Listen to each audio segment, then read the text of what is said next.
अॻूणे सूबाई वज़ीर ऐं ॼामशोरो इत्तेहाद जे सरबराह डॉक्टर सिकंदर शौरे चयो आहे त ॼामशोरो इत्तेहाद जी कामयाबी जो इहो वॾो सबूत आहे त म्यूनिसिपल कमेटी कोटड़ी ऐं ॿोलाड़ी टाउन कमेटी ॼामशोरो जा मुख़ालिफ़ उम्मीदवार ऐं संदन हिमायती वॾे अंग में ॼामशोरो इत्तेहाद में शामिल थी रहिया आहिनि। को ॾींहुं ख़ाली न आहे जो काफ़िलनि जा काफ़िला ॼामशोरो इत्तेहाद में शामिल थींदा न हुजनि।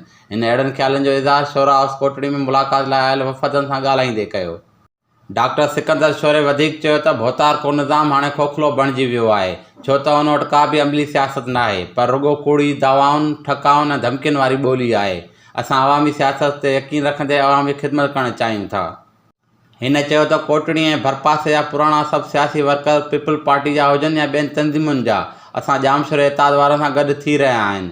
सभिनी जो हिकिड़ो ई मक़सदु आहे त हिन ज़िले खे भोतार के निज़ाम मां निजात ॾियारे ख़ुशहाल बणाए सघिजे, छो त भोतार के निज़ाम ज़िले खे तबाही जे आख़िरी किनारे ते पहुचाए छॾियो आहे।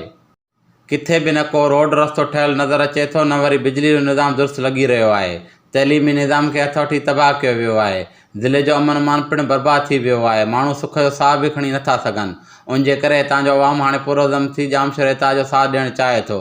उमेद त हिन मकानी चूंडनि में ॼामशोरो इत्तेहाद जो भरपूर साथ ॾेई ताल ऐं कार ते ठप हुअणी भोतार के निज़ाम जो हमेशह लाइ ख़ात्मो आंदो वेंदो।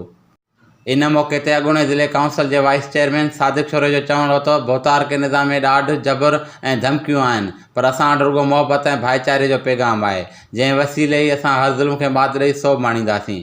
इन मौक़े ते शेख अब्दुल्ला कोस्तानी, गुलाम रसूल गर्ग, गुलाम नबी समूह ऐं ॿिया पिणु मौजूदु हुआ।